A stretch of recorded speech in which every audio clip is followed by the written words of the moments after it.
Hallelujah. Good evening. शाम के समय आज की क्लास में हम आप सभी का स्वागत करते हैं और एक बार फिर से हम आज की क्लास में आगे बढ़ेंगे और बढ़ते हुए हम देखेंगे प्रेरितों के काम 25वां अध्याय 1 वचन से आगे। जैसे कि हम लगातार हर एक चीज़ों को जानते हैं कि परमेश्वर यहोवा हर एक बातों में हमें मौका देता और हमें स्थिर करता और हमेशा हमें बचाए रखता, सच्चाई के साथ संभाले रहता। हमारा ईश्वर बड़ा महान है और बड़ा ही आशीष देने वाला हमारा ईश्वर, हमारा परमेश्वर है। और इन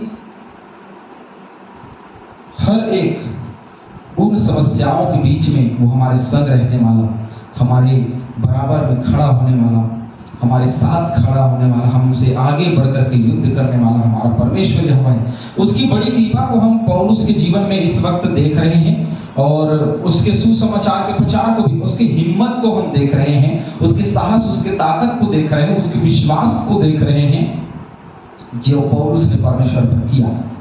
अब फेलिक्स के सामने तो हो चुकी, लेकिन उसके बाद में अब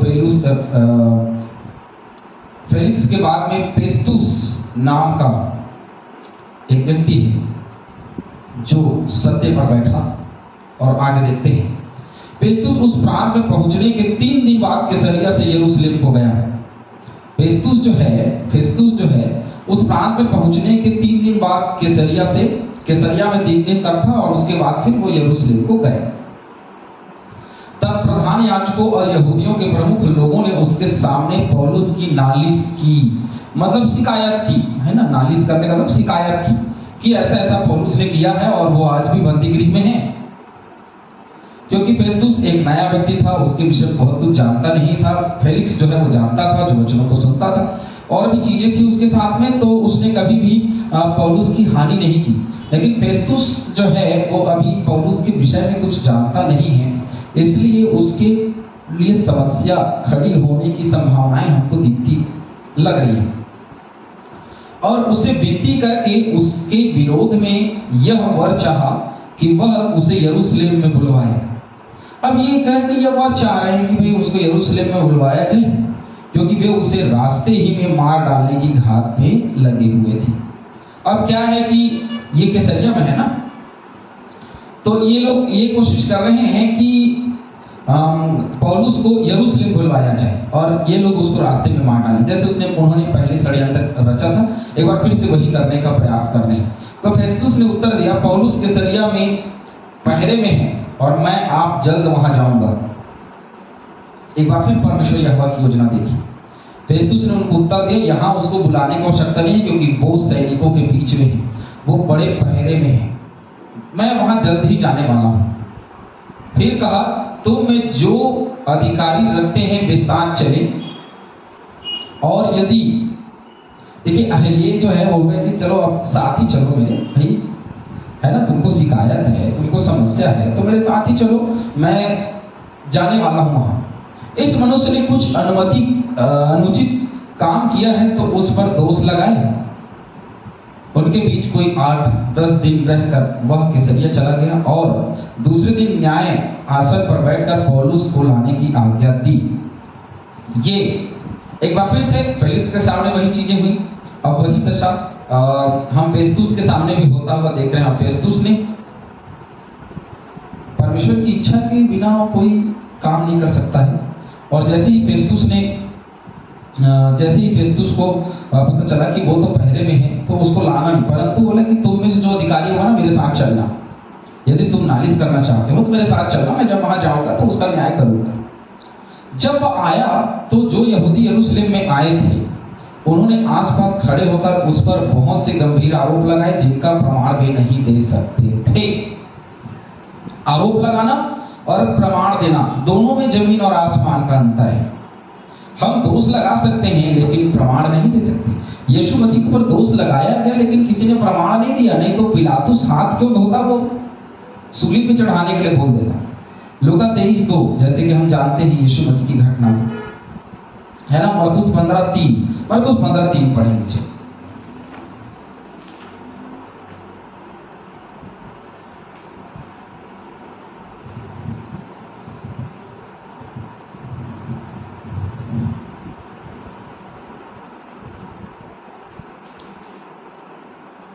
जहां लिखा है और महायाजक उस पर बहुत बातों का दोष लगा रहे थे, है ना।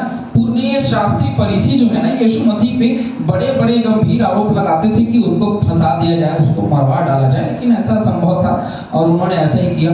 अंत में दोष लगा करके उसको मरवा डाला, लेकिन वो जी उठा।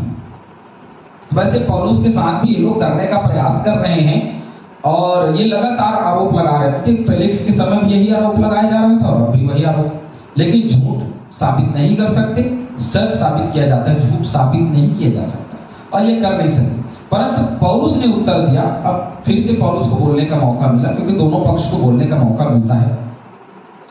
तो पौलुस ने उत्तर दिया, मैंने ना तो यहूदियों की व्यवस्था के और ना मंदिर के और ना ही कैसर के विरुद्ध कोई अपराध किया है। पहले भी इन शब्दों का वर्णन उसने किया था, पौलुस ने फेलिक्स के सामने। तो उसने कहा, ना मैंने यहूदियों की व्यवस्था का और ना ही मैंने मंदिर का और ना ही मैंने कैसर के विरुद्ध कोई अपराध किया है। कोई ऐसा अपराध, क्योंकि लोग साबित नहीं कर पा रहे हैं ना। कहना और साबित करना दोनों में अंतर है। भी साबित तो करो आपकी मैंने अपराध किया हो, और मैंने कभी ऐसा अपराध ही नहीं किया जिससे यहूदियों की व्यवस्था का उल्लंघन हो या मंदिर की कोई बेइज्जती हुई हो या मैंने उसके विरुद्ध में कुछ कहा हो या कैसर के विरुद्ध में कुछ कहा हो या कोई अपराध किया हो उसके संविधान के अनुसार, उसके कानून के अनुसार कोई मैंने अपराध किया हो, ऐसा कुछ नहीं किया मैंने। तब फेस्तुस ने यहूदियों को खुश करने की इच्छा से पौलुस से कहा। अब क्या है, यहूदी के बीच में रहना है तो यहूदियों को खुश करने की कोशिश में, क्योंकि फेलिक्स से भी वही किया। इनको खुश करने के चक्कर में क्या किया, वो पौलुस को नहीं छोड़ा, परंतु वो वहीं जेल में ही रहने दिया उसको। और वही काम अब फेस्तुस भी कर रहा है, क्योंकि इसको पता है कि ये गलत नहीं है, सही है, ये आदमी सही है। उसके बाद क्योंकि खुश रखना है। कई लोग ऐसे करते हैं, हमारे निर्णय सही क्यों नहीं हो पाते हैं, क्योंकि हम कहीं ना कहीं पक्षपात करते हैं। नहीं, उनको खुश रखना है, उनको खुश करना है। अरे ये व्यक्ति फलाना है तो इसको खुश करना है, अरे ये कलीसिया में स्थान रखता है तो उसको खुश करना है। और क्या करते हैं, हम मार खा जाते हैं। कई पासवान भी मार खाते हैं, कई न्याय करने वाले भी मार खाते हैं, कई बार संविधान और कानून भी मार खाते हैं, क्योंकि लोगों को खुश करने के चक्कर में वैसे हो जाता है। तो खुश करने की इच्छा से पौलुस से कहा, क्या तू चाहता है कि यरूशलेम को जाए और वहां मेरे सामने तेरा यह मुकदमा तय किया जाए? उसे पूछा, क्या तू चाहता है कि मैं यरूशलेम तुझको लेकर के जाऊं और मेरे सामने वहां तेरा मुकदमा बैठे? बता भाई क्या चाहता है तू, यदि चाहता है तो वहां भी हो जाएगी। पौलुस ने कहा, मैं कैसर के न्याय आसन के सामने खड़ा हूं। भाई मुझे कहीं और जाने की जरूरत नहीं है, मैं कैसर के न्याय आसन के सामने खड़ा हूं। मेरे मुकदमे का यही फैसला होना चाहिए। जैसा तू अच्छी तरह जानता है, यहूदियों का मैंने कुछ अपराध नहीं किया है। जैसे तू अच्छी तरीके से, मतलब यह बता रहा है कि तू अच्छी तरीके से जानता है कि मैंने किसी भी प्रकार का अपराध यहूदियों के विरुद्ध में नहीं किया है।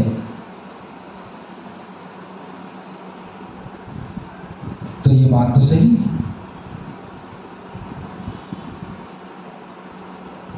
यदि अपराधी हूं और मार डाले जाने योग्य कोई काम किया है तो मरने से नहीं मुकरता।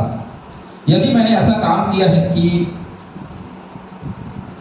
कानून या संविधान के हिसाब से यदि मेरा मुकदमा हो और मुझे मारने की सजा दी जाए तो मैं उससे नहीं मुकरूंगा।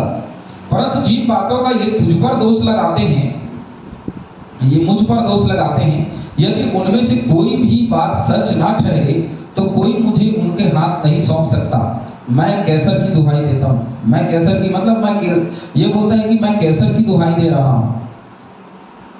यदि कोई ऐसा काम जो मैंने अपराध की दशा में मैं नहीं हूं, तो किसी के पास ऐसा नहीं है कि मुझे कोई यहूदियों के हाथ में सौंप दे या कोई मुझे मार डाले, कोई मुझे घात कर दे।